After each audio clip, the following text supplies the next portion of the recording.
Here's the reality. The image of a white Jesus has been used to justify enslavement, conquest, colonialism, the genocide of indigenous peoples. There are literally millions of human beings whose lives have been snuffed out by people who conquered under the banner of a white god. That is a far more significant problem than whether a black writer in 2013 suggests somewhat humorously, but perhaps seriously, that we should change Santa to a penguin. Tim, no one's going to die because of that iconography. The white Jesus, white God imagery has literally resulted in death. That's something folks ought to deal with. What Megyn Kelly said was very simply, quote, Santa is white, end of quote, and so is Jesus. So I think the real issue is, if you want to make a joke about Santa's whiteness, here's a way to do it that would not presume white normalcy or that white is the norm. You could say, for instance, and I would, that if there were Santa, he'd have to be white because no black man could break into millions of homes even if he was bearing presents and not be shot by some neighborhood watch captain. That's a way to be funny, but Fox News would never do that because that would presume that they had to admit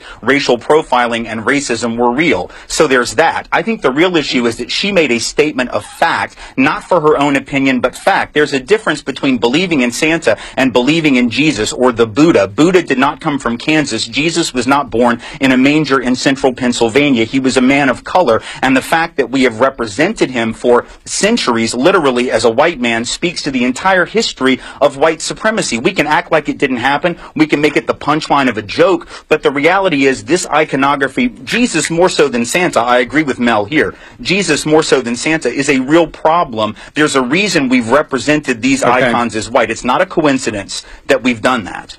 Okay. Do you think there's something inherently wrong? I understand you're saying that a white Jesus has been used to do horrible things, but here's the difference, and Reza is right.